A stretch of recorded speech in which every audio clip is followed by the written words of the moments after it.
Okay, dahil Friday ngayon, nagluluto tayo ng munggo. So, pinahit ko na yung mantika, tsaka pinamikat ko na itong mga veggies para mabilis. Meron tayo ngayon.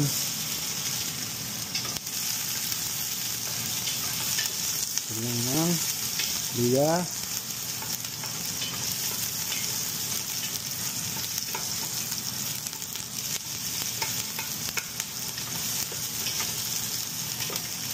Hindi tayo gagamit ng baboy dahil may special ingredients tayo. Itong hibe. Yan, galing sa Palawan yan. So, yun ang pinaka-main ingredients niya. Saka, konting bagoong. Yun lang.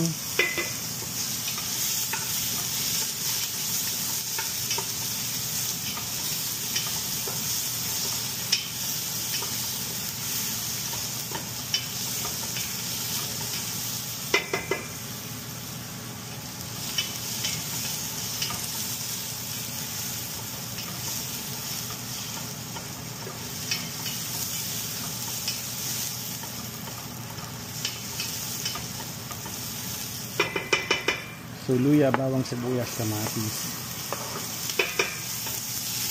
Pero, kung hindi ko yung unahin, komportable, diba? Yun lang. Yun lang yung kamatis.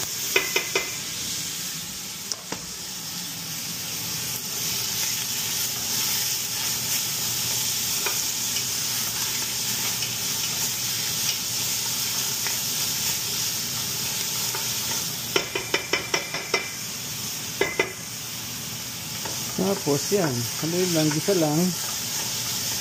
Tapos ng gisa, ayan na yung munggo.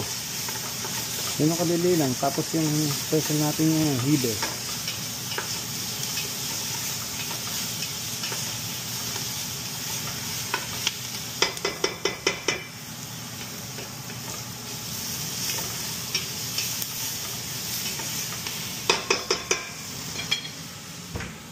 Ito yung pot holder natin para hindi mainit yung bagong kulang munggo.